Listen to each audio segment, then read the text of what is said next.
मेरे लिए व्यक्तिगत रूप से ये अत्यंत भावुक पल है और मैं भारत के प्रधानमंत्री आदरणीय श्री नरेंद्र मोदी जी का तथा भारतीय डाक विभाग का हृदय से आभार व्यक्त करना चाहता हूँ, जिन्होंने चौधरी वजीर मोहम्मद हकला साहब पर डाक टिकट जारी कर देश की ही स्मृति में नहीं बल्कि दुनिया की स्मृति में पुनः उन्हें जीवंत बना दिया है। मैं चौधरी साहब के परिवार के सदस्यों का भी और आप सबका राजभवन में स्वागत करता हूं, अभिनंदन करता हूं। आज के समारोह में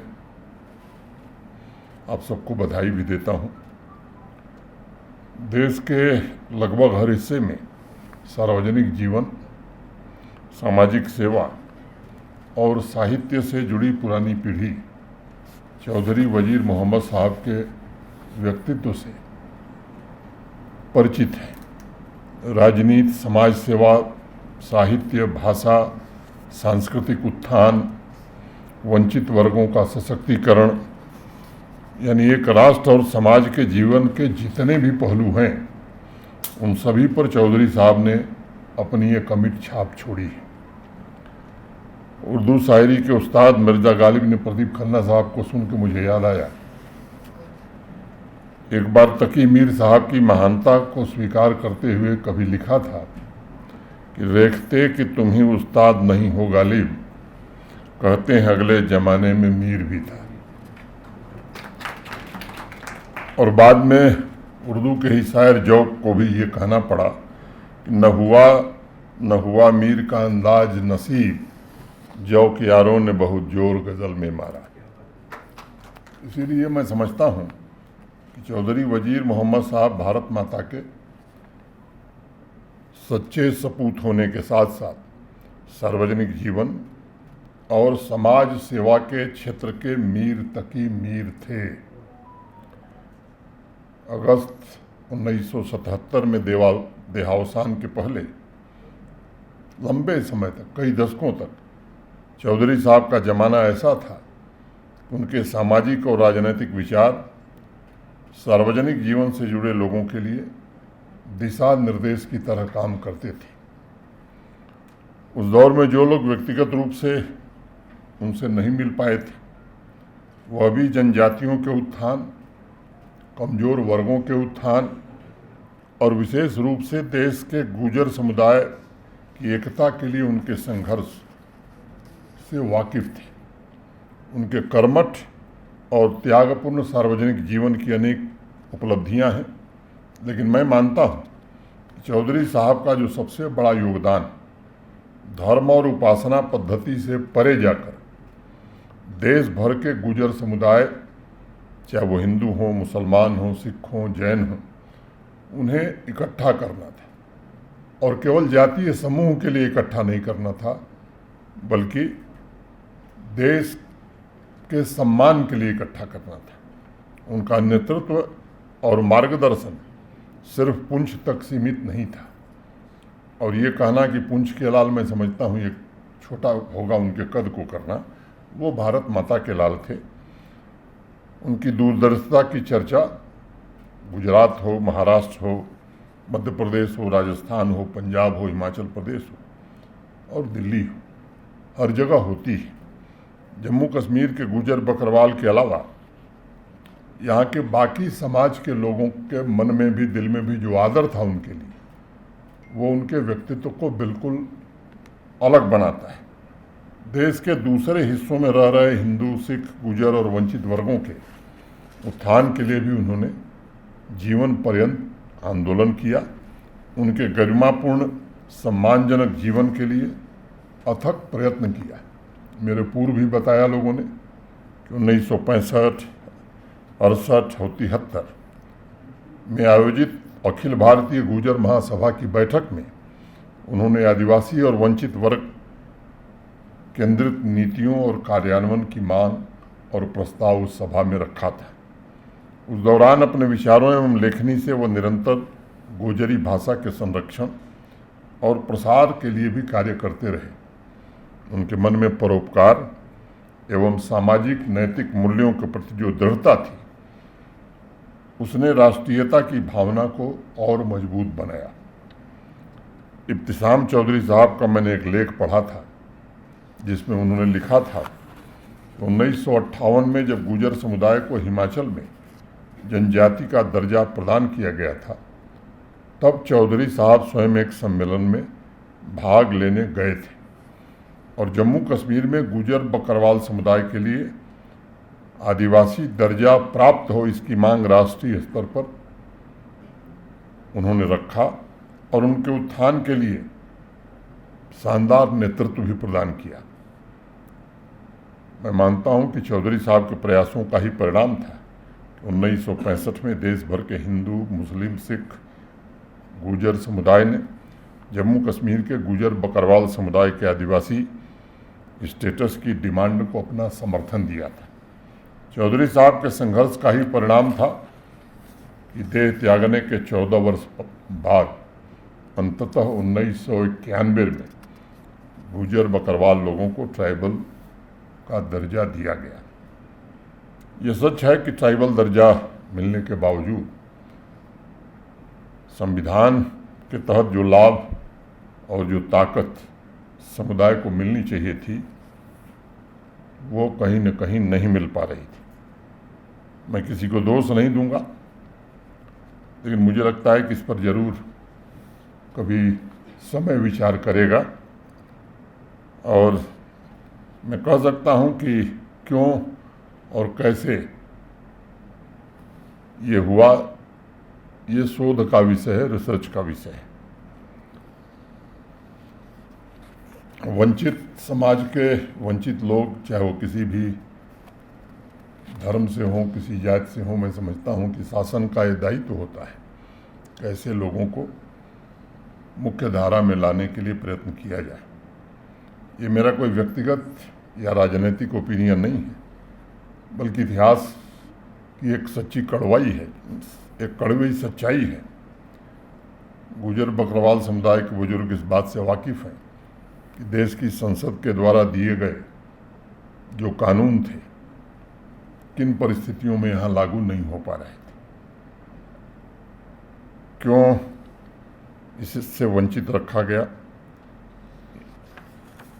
और मैं एक बात जरूर ये कहना चाहूँगा कि 2019 में जो माननीय प्रधानमंत्री जी ने एक फैसला लिया 5 अगस्त को, एक जंजीर जो थी वो टूटी, उससे मैं समझता हूँ कि ढेर सारी सुविधाएं या वो लाभ जो संवैधानिक रूप से, कानूनी रूप से इस समुदाय को मिलना चाहिए था, आज वो मिलने लगा है।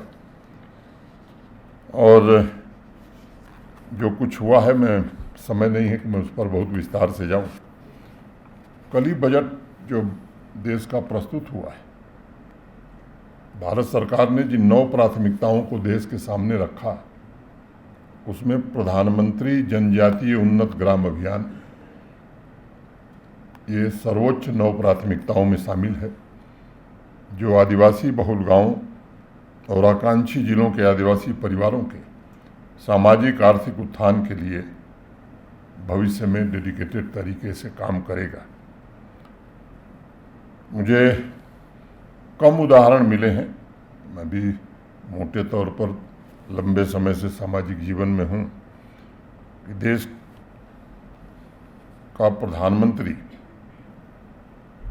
एक समूह के आत्मसम्मान और उसके गौरव तथा गरिमा को ऊपर ले जाने के लिए तपस्या के साथ समर्पण भाव से रिसोर्सेस जुटाने में लगा हो। ये इतिहास में उदाहरण कम मिलते हैं। मुझे एक किस्सा याद आ रहा है, आप में से कुछ लोग इसको सुने भी हैं। जब लोग जाते थे पहाड़ों पर, काफ़ी समय लगता था। एक फैसला हुआ कि चाहे वो आपके पशु हों चाहे लोग हों, उनको प्रशासन वाहन उपलब्ध कराए।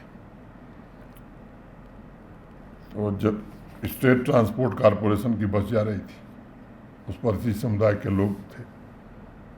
किसी ने कहा कि साहब ये स्टेट हट गया है, अब केवल ट्रांसपोर्ट कॉरपोरेशन लिखा है। उसमें एक नौजवान था, नौजवान ने जो उत्तर दिया वो आकर के मुझे बताया भी। उसने कहा कि हाँ साहब, स्टेट तो हट गया, लेकिन हम लोगों को इसमें बैठने का पहली बार अवसर मिला है। जो काम 2 महीने 1.5 महीने में होता था, 3-4 घंटे में हो जा रहा है। मुझे लगता है कि गर्मी के समय में पहाड़ की ओर जाना, पैदल चलना निश्चित रूप से कठिन था। अनेक इंतजामात किए गए हैं, चाहे वो मोबाइल वैन हो, मोबाइल पशु चिकित्सालय हो, मिनी सी फार्म और मिनी डेयरी हो, रोजगार और शिक्षा के लिए अवसर हो, ये अनेक काम किए गए हैं। और ये प्रधानमंत्री जी की सर्वोच्च प्राथमिकता का काम है, इसलिए हमारा प्रशासन इस काम को शिद्दत से करता है। मैं इसे चौधरी साहब जैसे महान व्यक्तित्वों के लिए भी सबसे बड़ी श्रद्धांजलि के रूप में देखता हूँ। और मैं ये कहना चाहूँगा कि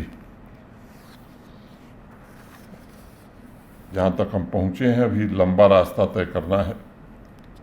और समाज के प्रबुद्ध जनों से ज़रूर मैं आग्रह कहूँगा कि कुछ लोग बराबर भ्रम में रखने की कोशिश करते हैं और बड़ा जल्दी समाज भ्रम में आता भी है।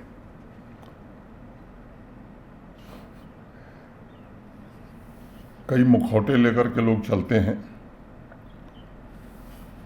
और उन मुखौटों में राजनीतिक रोटियां भी सेक ली जाती हैं। लेकिन चौधरी साहब के व्यक्तित्व का एक दूसरा पक्ष रहा है जिसका मुझे उल्लेख करना आवश्यक लगता है।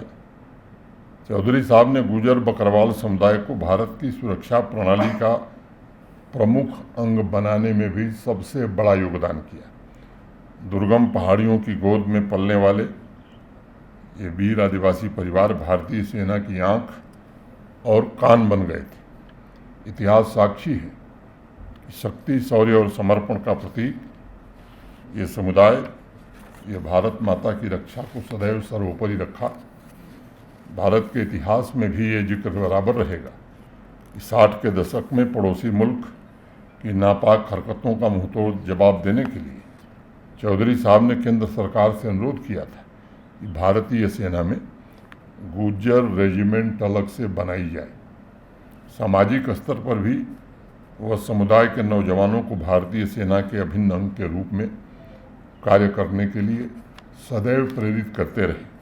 और संपूर्ण देश इस बात का साक्षी है कि 1965 और 1971 के युद्ध में चौधरी साहब के नेतृत्व में जम्मू कश्मीर के गुर्जर बकरवाल समुदाय ने अद्भुत वीरता दिखाई थी और राष्ट्र के विजय अभियान में महत्वपूर्ण योगदान भी दिया था।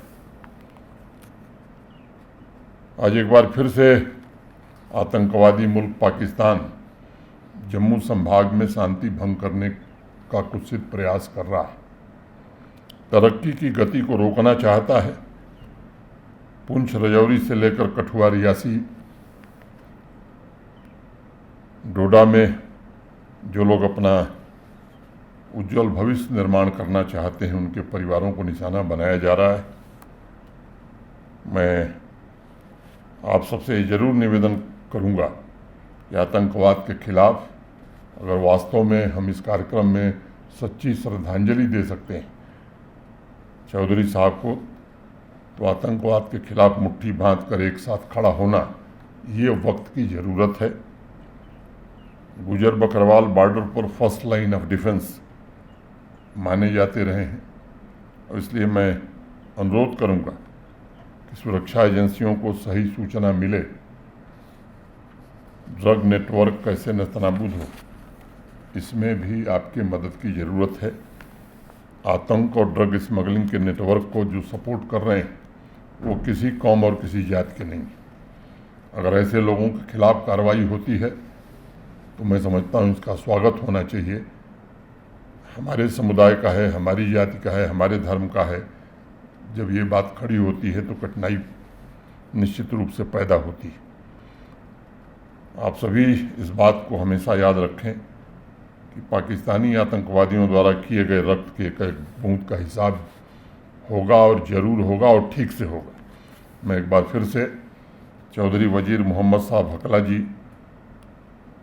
की स्मृति में जारी किए गए डाक टिकट के अवसर पर डिपार्टमेंट ऑफ पोस्ट को हृदय से धन्यवाद देता हूं, माननीय प्रधानमंत्री जी को हृदय से धन्यवाद देता हूं और पूरे देश तथा जम्मू कश्मीर के गुज्जर बकरवाल समुदाय के साथ साथ जम्मू कश्मीर के हर नागरिक को विशेष रूप से बधाई देता हूं।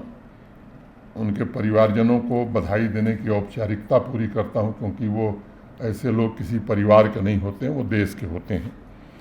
गुज्जर बकरवाल समुदाय दिन प्रतिदिन मजबूत हो, समुदाय के युवाओं का शौर्य बढ़े और राष्ट्र की सुरक्षा और विकास में उनका अधिकतम योगदान हो। अगर ये हम कर पाए तो मैं समझता हूँ यही सच्ची श्रद्धांजलि होगी। चौधरी साहब की स्मृति में 2 लाइनें कह करके मैं अपनी बात ख़त्म करूँगा। हमारे बाद अंधेरा रहेगा महफिल में, हमारे बाद अंधेरा रहेगा महफिल में, बहुत चिराग जलाओगे रोशनी के लिए, बहुत चिराग जलाओगे रोशनी के लिए। बहुत बहुत धन्यवाद। जय हिंद, जय भारत।